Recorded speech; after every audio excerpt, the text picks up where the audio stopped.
Welcome to Legacy Cast, where we talk about your story, your way, and what are you doing to make sure that people know about you many generations from now. Welcome, Legacy Cast listeners. This is your program, Legacy Cast, where we speak to interesting people from all around the world.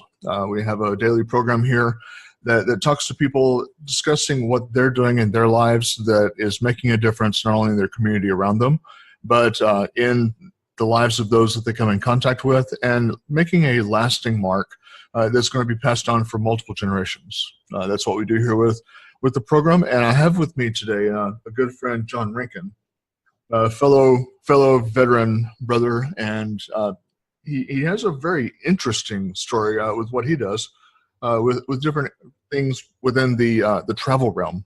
And so, John, welcome to the program. Thanks a lot, buddy. How are you doing today? Oh, I'm doing great. I enjoyed the little time we had, before we came on the program. You were sort of giving me some of the ins and outs of what you do there. And I mean, that's just some really interesting stuff that you're doing. And, I think that a lot of people don't really necessarily correlate the idea of travel and perhaps what their legacy is. But to me, that actually is a perfect connection, because so many of us are working. We work very hard, and we're working, just busy hours and crazy hours. And, what are we doing for that work-life balance? What are we doing to really add value and flavor to our lives? And that's kind of where you come in, right? Yeah, so I'd even take that a step further and say that besides paying our bills and just making a living to survive, we actually work all those crazy hours for the express reason to go and travel and have great life experiences. Oh, absolutely. Absolutely. So when you're thinking about your legacy and how that kind of comes into play as far as, your personal and business life, what would you say that looks like to you, John? I love the idea of legacy because I'm trying to leave a legacy for my children more than anything. And one of the things that my children have learned through the businesses that I've done and what I'm doing now is that they don't have to be somebody else's slave and make somebody else rich. That if they have the passion and they have the dedication, that they can take an idea or they can take something that they love and they can push it into an entrepreneurial aspect and make a great living at it. And the legacy I really want for my children is that they have great life experiences all the way from their age now until their parents and grandparents. And they take that and they live their lives and they live it for themselves and not working for somebody else. Yeah, and ultimately that's why we become entrepreneurs, is because we don't want to build that legacy for somebody else. We want to build it for ourselves. It's kind of what drives us as entrepreneurs.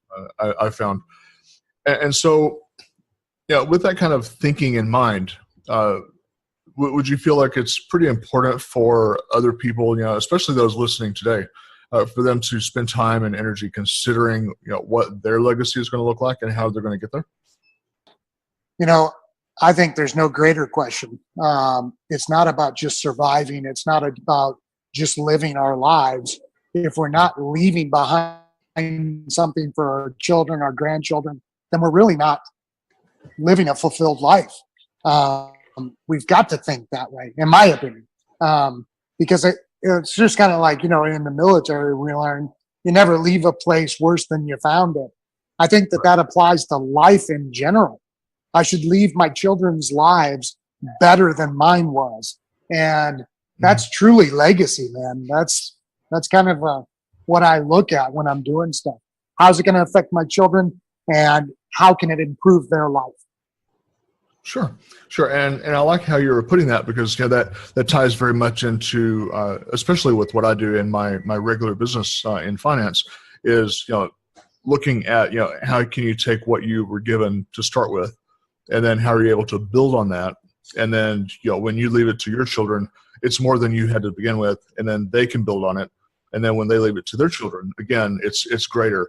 It's something that here, especially in the States, it's such a young country that we kind of have that temporary mentality, maybe the instant gratification mentality, because the United States has only been for a little over 250 years, and it's not like in Europe where people can live in a home that has been in existence for almost 1,000 years. It's a young country, and so people don't necessarily think in those terms, and it's something that I absolutely believe should be changed here, especially because not enough people think that way, the way that we were talking about. Yeah, when you look at that, I just don't understand how we don't think that way. There's a proverb that says a man who doesn't leave an inheritance for his children's children is a wicked man. Right.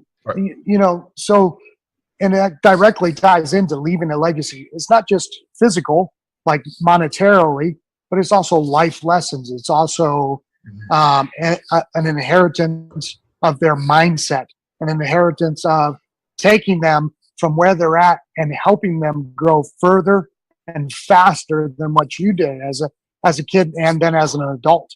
Sure. And I just can't even think about how people don't think in that context.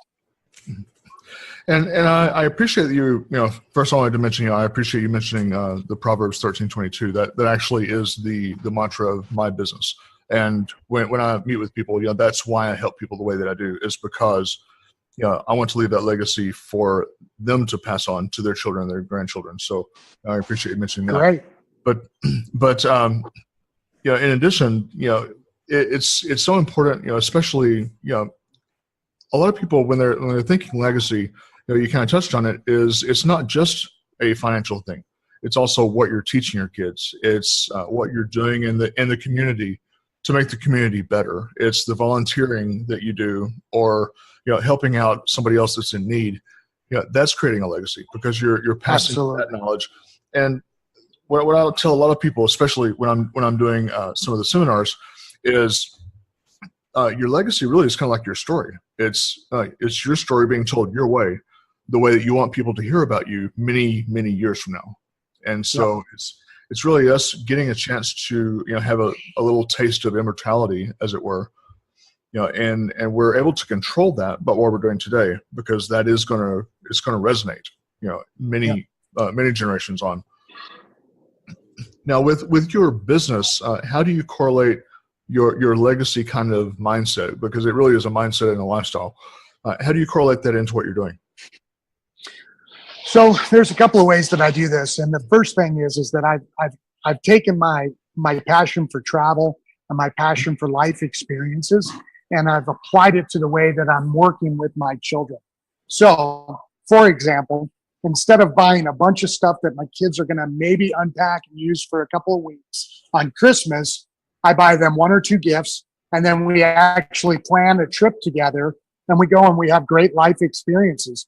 And what I want my kids to get out of this is that they're not materialistic in that things matter more, but that experience matters more. And when they look back in their life, who remembers what they got for Christmas when they were 10 or 15 years? I don't know about you, but I don't remember. Very true. But I do remember when my grandparents came up and picked me up and took me to Disney World for Christmas. I remember that still to this day. I think I was like 8 years old. And my kids look back at their life, and they don't ever talk about the gifts that they got. They talk about the experiences we've had. Badlands, when we went to North Dakota, Niagara Falls. And so the way that I'm taking what I do with travel and my passion for travel is that I'm instilling that into my kids to where they're not thinking about material things, but they're thinking about experiences, life experiences. Right.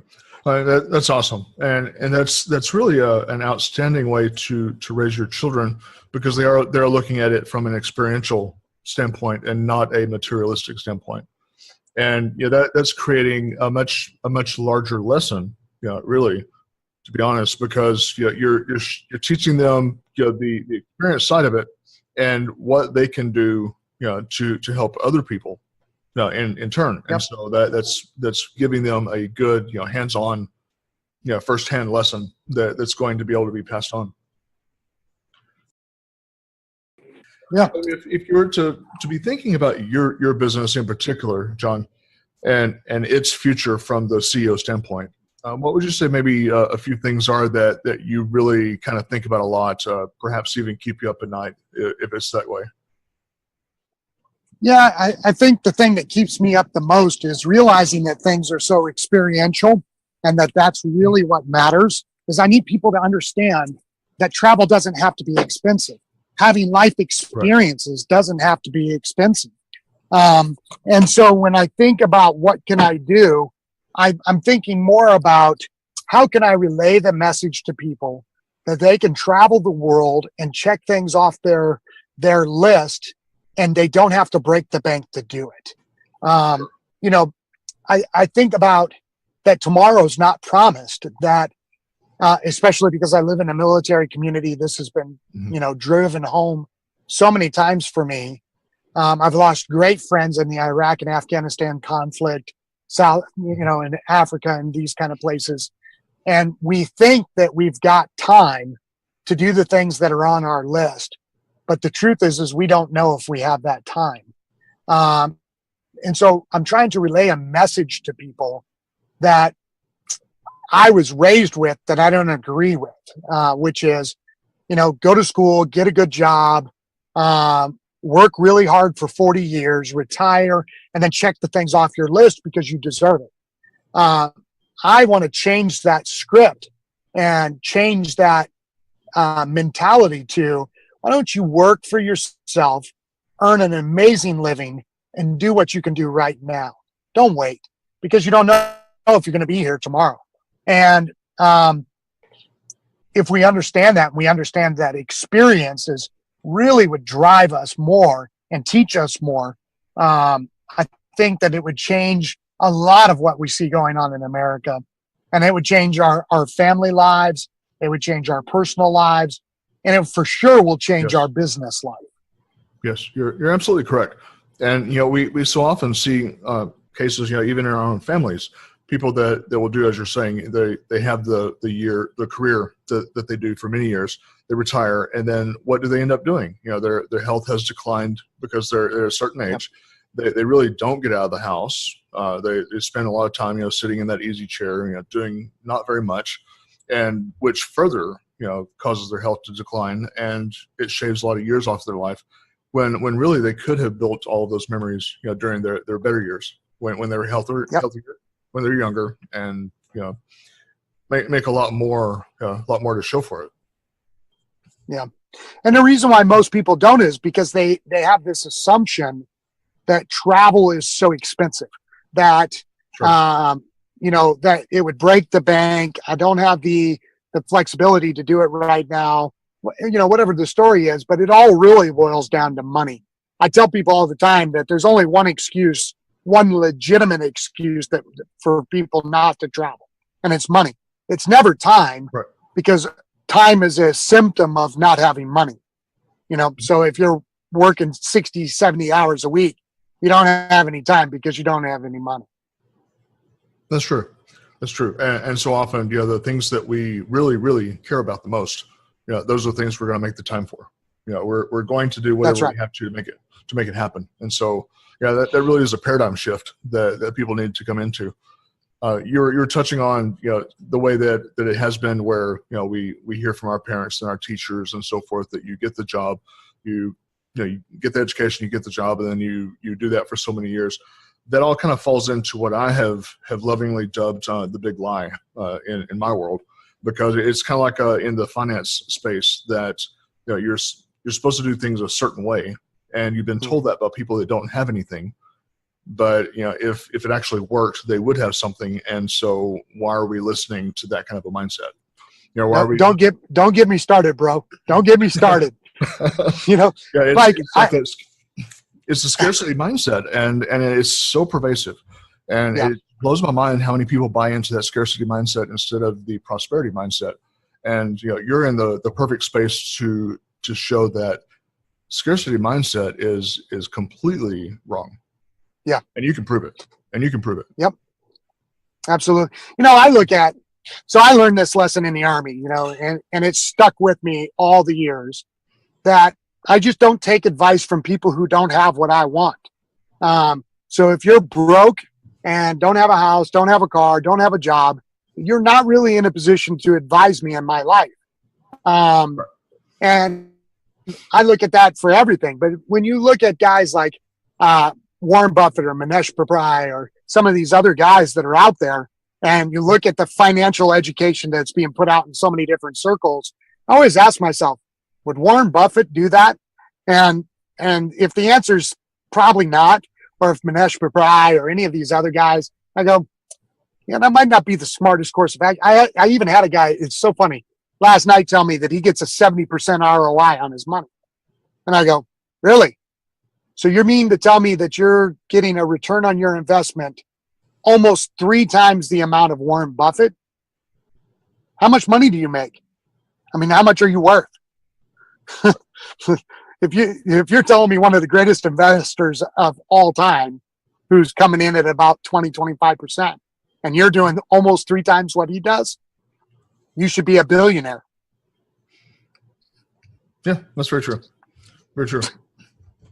Yeah, and truth be told, that 20% is not all the time either. So that's right. That's his high end. It's not his average. And I love that you're kind of pointing all of that out, because we shouldn't be taking advice from people that don't have what we want. It's like you should model yourself after the people that have what you want. They've achieved where you want to go. They've built what you'd like to build, and those are the people you surround yourself with. Like the saying that we are the sum of the five. We're the sum of the 5 or 6 people that we surround ourselves with. We should really think about that. And don't surround yourself with broke people with broken lives and a broken mindset, because it's going to bleed over into your life, and it's just not worth it. It's absolutely true too. Like, if you look at your friends, I heard it said this way: if 9 of your friends are broke, you're the 10th. Mm-hmm. Yep. So I like that. I'll probably borrow that and use it in one of my speeches. Steal it. I stole it. Cool. So as far as for some of the people that are listening, do you believe that it's important for them to create some sort of a strategy for both their personal life and their business life in order to achieve the success that you're talking about? Oh yeah, they've got to have a strategy, man. An idea without a plan is really just a fantasy. You've got to make plans. You gotta be able to evaluate where you're at and where you're going.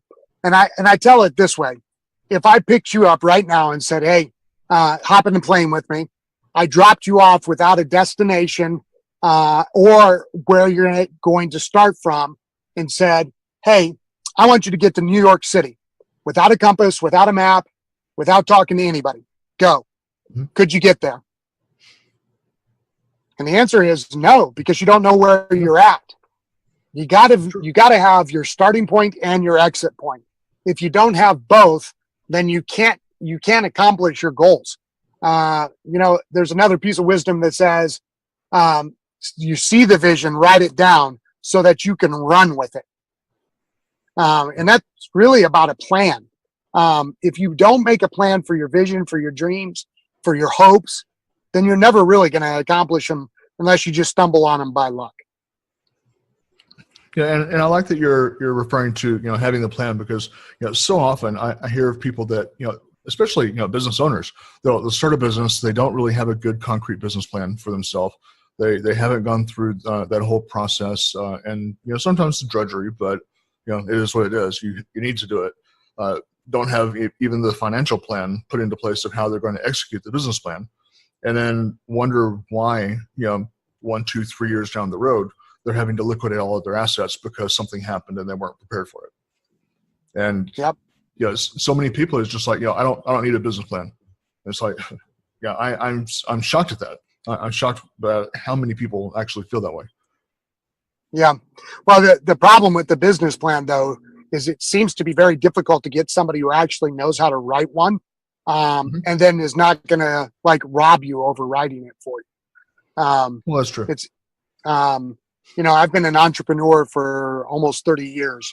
I haven't worked at a 9-to-5 job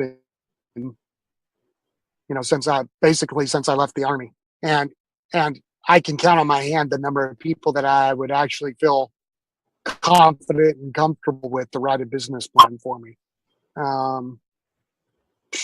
Half a hand, really. It's like one or two guys. So it's an important piece of that puzzle, especially if you're talking about something that takes a lot of assets up front to get going. Right. Yeah, and that's very true that you do want to vet whoever you're working with and vet them very, very rigorously, because if you wouldn't trust them to keep your kids when you go to the store, you shouldn't trust them to keep your business strategy. And likewise, someone who's going to be helping you with your finances.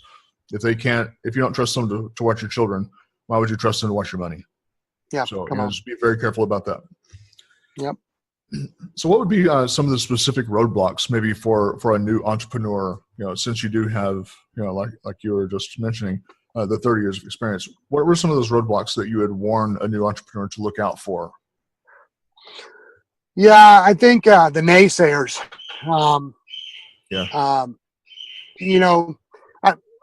I've been fortunate enough to work for the Army as a contractor of my own company for a long time.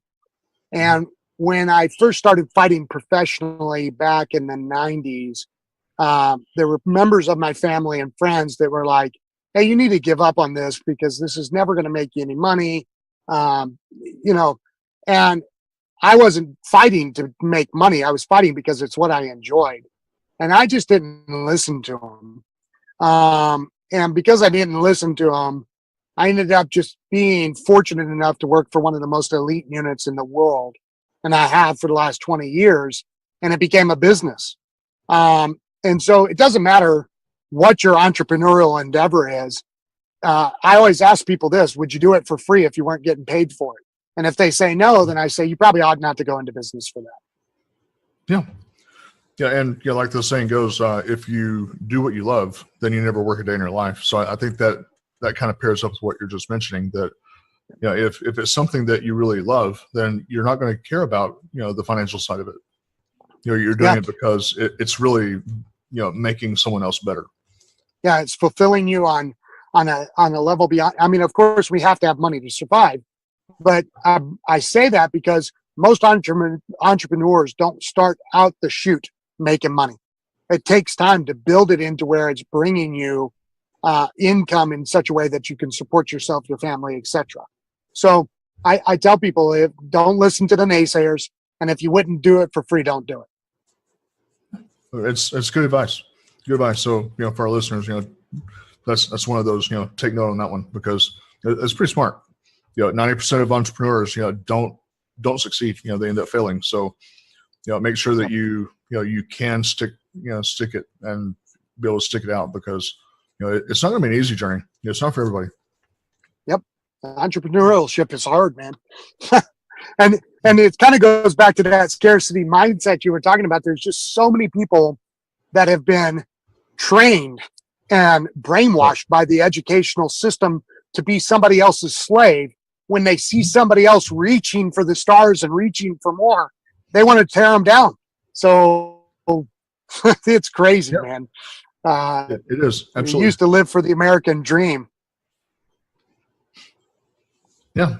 Now, since you're talking about the failing, what do you think most common reason for entrepreneurs that they fail or just give up?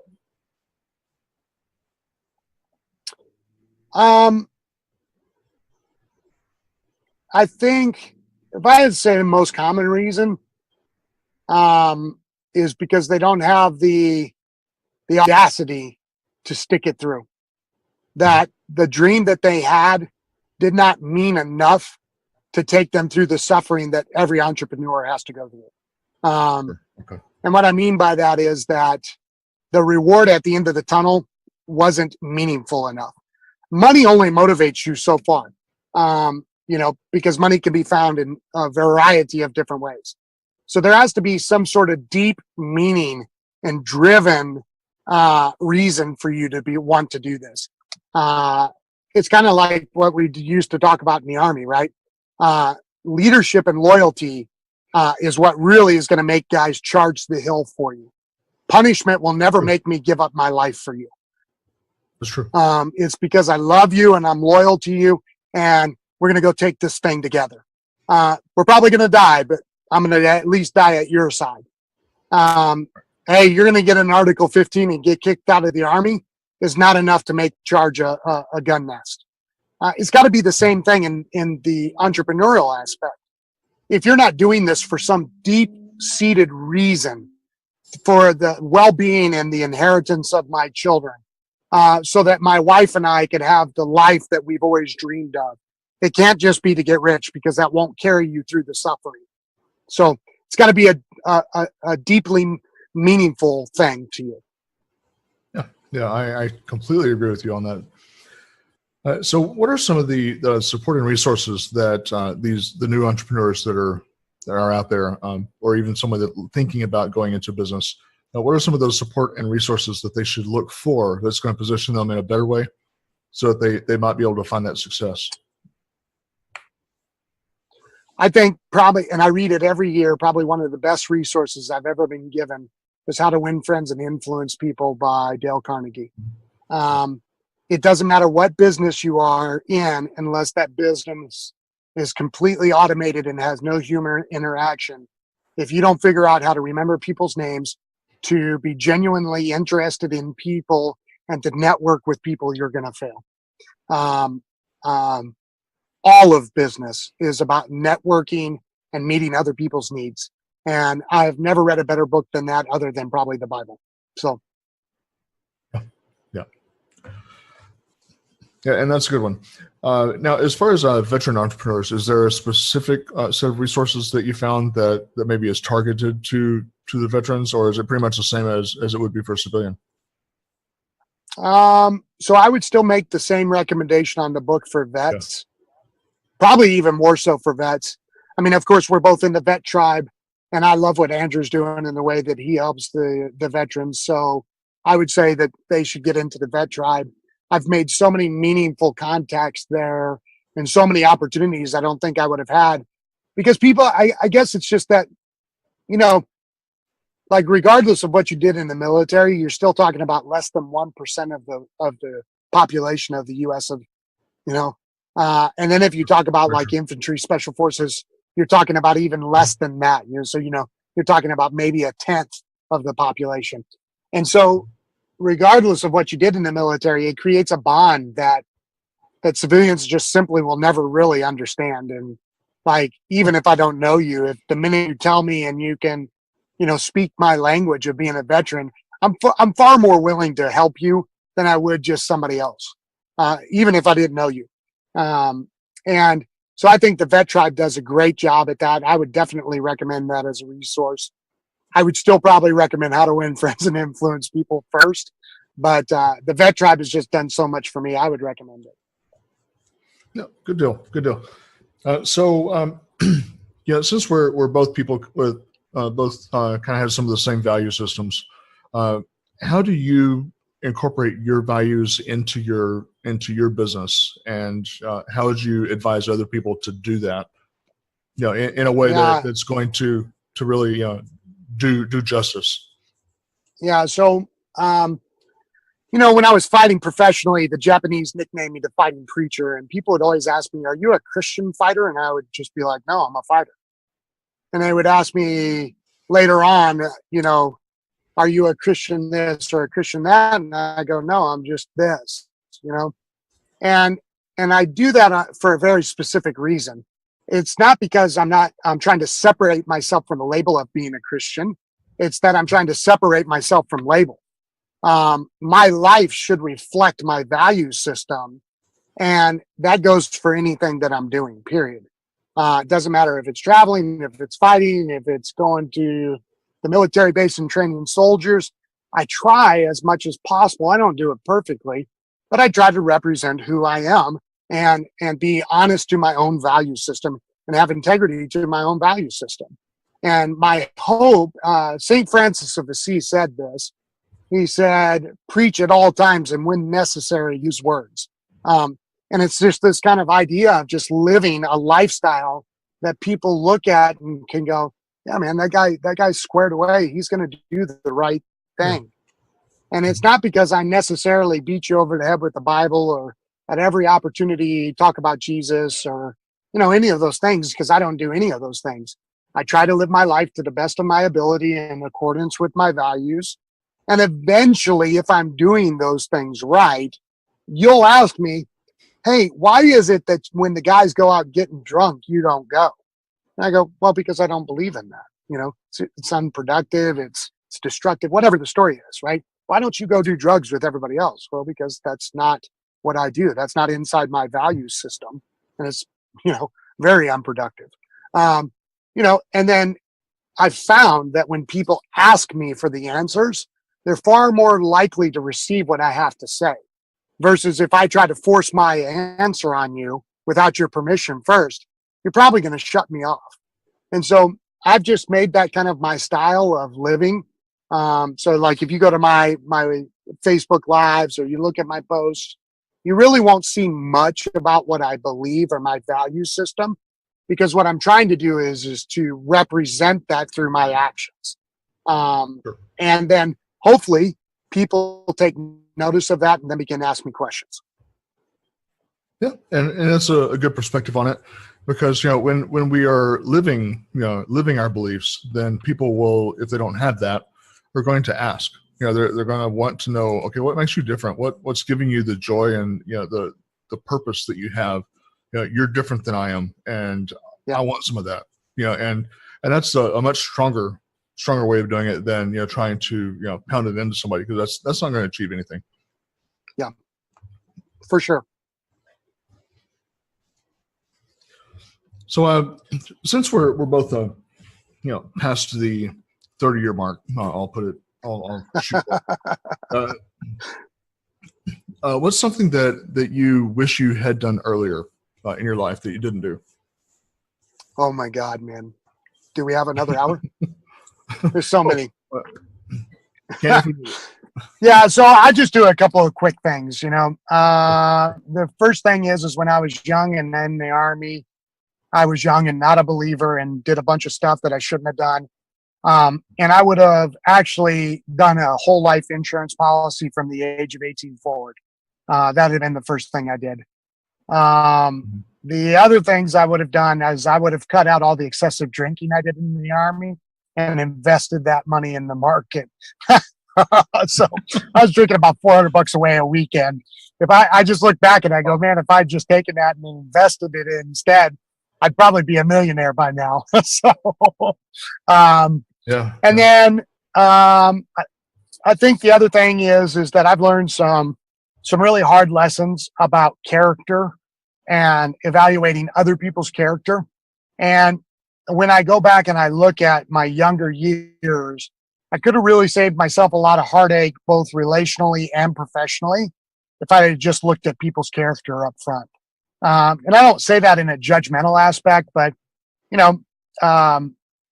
if you've got unresolved issues in your life, that stuff's going to come back up later on, and it's going to cause consequences. And when I look at that stuff, even from a business perspective, I'd have been so much further ahead in my life if I wouldn't have just brushed things off as, well, that's just what that guy does, or that's just what that girl does.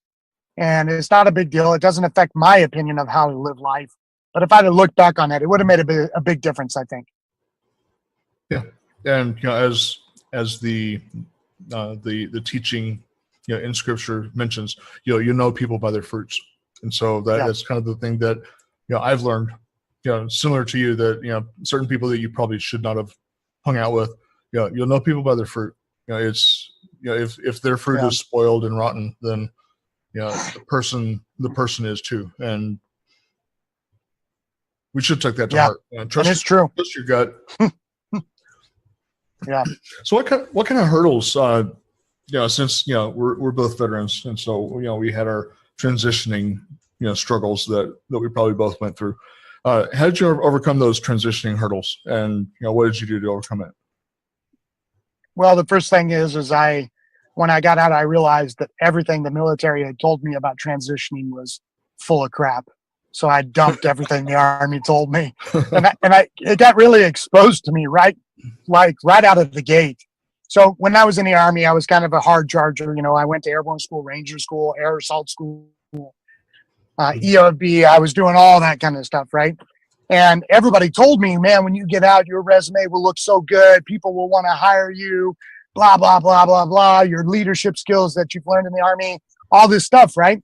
So, when I got out, I wrote a resume, and on my resume, I put that I was a graduate of Ranger School, put my class date, and, et cetera. And then when I went in for my interview, the guy was reviewing my resume with me, and he goes, "So what forest did you work in?" And I was like, "Forest? The hell are you talking about?" He goes, "What forest did you work in?" I'm like, "I never worked in any forest. That's not in my resume. What are you talking about?" He goes, "Well, it says you're a U.S. Ranger." And I was like, yeah, man, that's a school in the Army. He's like, "Oh, so you never really worked in a forest?" And I'm just like, oh my God, everything they told me in the Army is false. These people have no clue what we do, and it just kind of woke me up to the reality that truly the civilian world does not understand a veteran, and a veteran is probably going to have a very hard time connecting with the civilian world. So I just dumped it all. I was like, man, if I'm going to figure this out, I can't believe what they told me when I was getting out. Just that was a big surprise for me. Yeah, and I think a lot of our brothers and sisters in transitioning now are still going through that. Is learning how do you translate one life into the civilian life? How you translate what you did in the service into the civilian world, because the two are so different that you have to. It's almost like you're speaking two different languages. You have to know how to translate one language into the other language so that the listener is able to say, "Oh, that's what that means." Because as you're mentioning, Ranger meant nothing to him. You mention that to a serviceman, and they're like, "Hey, they get it." Right. What you went through. And it's like, man, he is gung ho, but yeah, huh? During the headlines, they really don't get it. And it's even so. I served from 1993 to 96, so I'm not a combat veteran, even though I've been to Afghanistan twice. And then you up this a level and you talk about the current veterans today who have been to 7, 9, 10. I've got friends that have been deployed to Afghanistan, Iraq, or Africa 15 and 20 times. So if you think that just being a veteran is a disconnect, now you're a combat veteran. Think about that disconnect. You've gone through stuff that nobody in the civilian world could imagine. Like they cannot just put themselves in that mindset, and so that's even a further stretch. No, it's not like the movies they see on TV. They're nothing. It's not like that. Yeah. So when you were coming up with the answers on how you did that transition, and then I guess even going into starting your businesses, maybe kind of talk me through how you made that step. When you're starting your business. What did it look like? So I am the worst person in the world to talk to about this, and I'll tell you why. Because I got punched in the face for a living, so I'm not quite the smartest guy on the block. I'm just stubborn enough to make stuff happen. And I just saw something I wanted to do, and I just kept doing it regardless of how many times I got punched in the face, and made it work. So there are smarter ways to do business than what I did. There like legitimately is. I say it kind of tongue in cheek, but don't follow my footsteps, man. I made it far more painful than what it had to be. So, and I'm still kind of that stubborn guy that, just kind of goes, I want to do this, and I'm going to put my head down and freaking push through until I make it work. And there's just much easier and smarter ways to do it.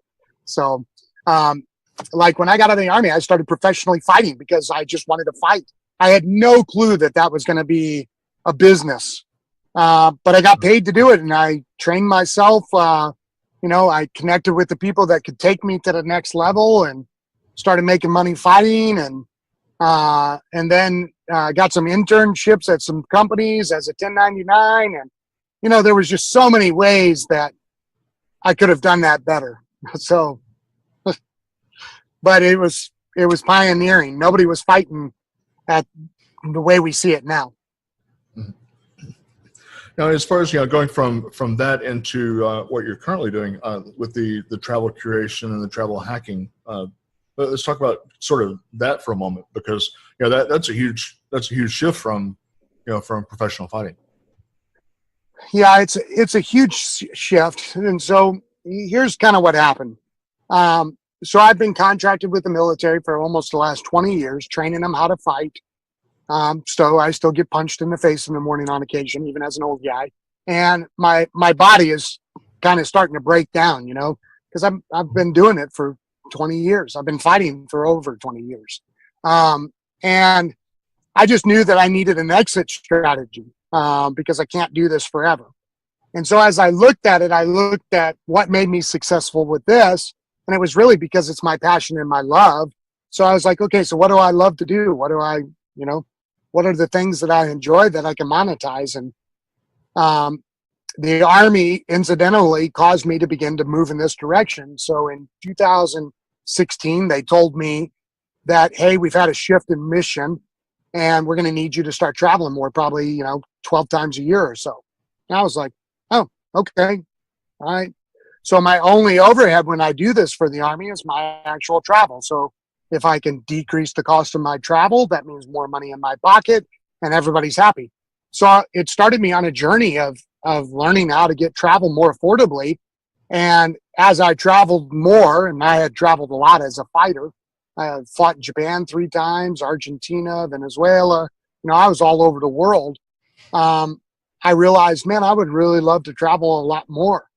And so the barrier that everybody faces is if you want to travel more, you've got to have money freedom so you can have time freedom to actually do what you want to do. And I said, well, what if I can find a way to decrease the cost of travel and give everybody the freedom to travel more? And it's been a 2-year journey to get to where I am now, to have learned the things I've learned. But I think I did it better than what I did with fighting. I didn't take nearly as many lumps. And now I've just learned how to monetize it to do the things that I love to do and to get paid to do it. So that's kind of the very abridged version of how I went from being a fighter to a contracted independent contractor for the military who trains people how to fight, to now still doing that because I own that company, to now traveling. So with the travel curation, some people may not even know what that means. Maybe you can kind of explain, you know, a bit about that, because, you know, that's Sure. That's part of, you know, what you're doing now. Yeah. So, you know, curation is basically this.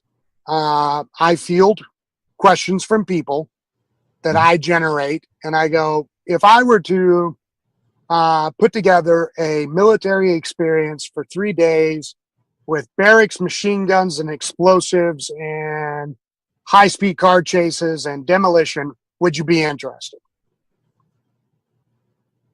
And you'll either say yes or no based on whatever that activity is, right? And if I get enough people who say yes, I go, hey, typically, and I don't even know what the numbers is, I just pulled this out of my hat, but let's say that number is $1,000 for 3 days. But if I get 30 people to do it, I could cut it down to, let's say, 750. So I come back to you and I go, hey man, I got that thing down to 750. Can I count on you? If we can get 30 guys together, they'll cut me a great deal. What's your answer? Yeah. Of course. You just saved me $250, right? So, and I call this travel hack the power of the crowd. If I gather people around in an experience or an idea that they all want to do but probably couldn't afford to do or wouldn't be comfortable doing on their own, and I can get them a deal, they're gonna buy. That's what I do. And I do it all the way from whitewater rafting to our next events in San Diego, where we're going to have a party on top of the USS Midway, which is an aircraft carrier. a Top Gun party, followed by Def Leppard and Journey concert tickets with a VIP booth, curated food, everything, and a Skyline cruise around San Diego Bay. Yeah, it sounds like a lot of fun out there. It's going to be a great time. Yeah. I'm still thinking now, about. If you got a bunch, if you got a bunch of people who aren't in our age category, they're probably like, "Who's Journey?" You know? Yeah, who's Def Leppard? Yeah. Yeah, and I'm still stuck on the thing you were mentioning just before that you pulled out of your hat. Yeah, the trip with the machine guns and explosives and all that kind of stuff. Because I like a little boom. Where you live at? I'm in Texas. So actually, there's a group down in Texas that has contacted me for the very thing that I'm talking to you about. I'll send you some info. So they're talking about doing a 3-day business SF experience, where it's machine guns, demolitions, cars, everything. So I'll connect you with them. Okay, Texas listeners, you heard it here. We're looking at doing some fun. It's going to be a lot of fun. Oh yeah, I can tell. So, what would you say, John, is your greatest strength? I think my greatest strength is I'm a pretty good networker. If you need pest control guys, I know some of the best pest control people around. You need coffee, I know some of those guys too. You need video work, I know some of those guys too. I don't know how I've managed to do it, but I think I know somebody just about in every stinking field you can think of that are close personal friends of mine. And I don't even know how I did it. I just, because I'm not like the most outgoing person. So if I'm at an event or an experience or a party, I'm not the guy walking up to everybody, getting their card, introducing myself. I'm not that guy. But just over the course of a very fulfilled life, I've just met people and I'm genuinely interested in their story, and somehow or another have managed to connect with all these people that live these crazy, extraordinary lives that are very different than mine. And somehow or another, we've just become friends. So I think I could network you with just about anybody you want to meet. So I don't know how. So what would you say your greatest weakness, though? Is I'm stubborn as a jackass, like legitimately. I don't think Balaam's got anything on me. So it's a strength, but it's probably one of my biggest weaknesses too. So is there a special place that you go to get your ideas? Some people have mountains. That special place. Mountains. Yep. As a matter of fact, I'm taking a couple of guys from the tribe and we're going to go do Mount Kilimanjaro in November. Yeah, that'll be a hoot. Oh my God, I can't wait. It'll be my third time. I can't wait to go back. Yeah, if it wasn't for my knees, I'd certainly be thinking about that. But my knees are all jacked up. I'm not sure if I can make it. I mean, that does sound like a lot of fun. I think so the thing you need to understand about Kilimanjaro is that it's really difficult, but it's not. And what I mean by that is as long as you can keep putting one leg in front of the other, you can do it because you don't carry your own backpack. The Africans do. And I don't know how bad your knees are, but I would take a look at it. Maybe do, you could do, I think it's Guadalupe down there in Texas, and just see how you hold up. And if you hold up, then you could probably do Kilimanjaro. Okay. Yeah, food for thought. So to kind of wind up our time here, yes, we kind of have to end it here on an interesting note. And so this is my trivia question for you. What's something about you, John, that really most people don't know? That kind of little trivia thing there.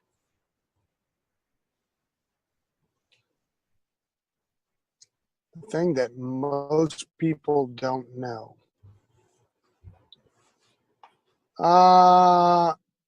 Man, that's a difficult question because I live a pretty public life. You know, the one I would probably have to say is two things.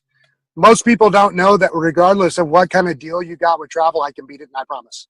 The second thing that most people don't know is that there was a movie done about me called Fight Church that was in the New York Times, and I was featured on the front page of the New York Times. Oh, that's cool. I have to look into that. No, it's Fight Church, you said, huh? Yeah. Yeah, Fight Church. So cool. Well, John, yeah, it's been a great pleasure and honor to have you on the program today, and loved being able to dig in a little bit, get to pick your brain some and find out kind of how your perspective is on a lot of things, and give our listeners a chance to to learn about you also, and then get to know you the way that I know you, and certainly appreciate your time here and all of the valuable insights that you gave. What's some good contact as far as for people to reach out to you? Because obviously you've mentioned some stuff that people are going to want to be able to take advantage of what your resources are. So how do they get a hold of you? Yeah. So first of all, thank you for bringing me on. I love it. And my accidental plug for you, I had no clue that was your verse. So that was completely accidental. But I love it that's your thing. So the easiest way to contact me yeah, it really is, man. It's funny how that does work. I think the easiest way is just find me on Facebook, John Renken. There's the Fighting Preacher, or just go to my website, johnrenken.com. Cool. Well, you heard it here, guys. Reach out to John. He will definitely be able to get you a lot more life and a lot more experience in life. So don't wait until it's too late. Be sure to take time today and love your family and enjoy your families and enjoy those experiences, because tomorrow's not promised and today is a gift. So certainly take advantage of what you got. And John, I'll be seeing you around. We live in a small world, so I'll be seeing you again, my friend. Yeah, come on, bro. All righty, we'll talk to you soon. Thanks a lot again. Sure. Thanks a lot, buddy.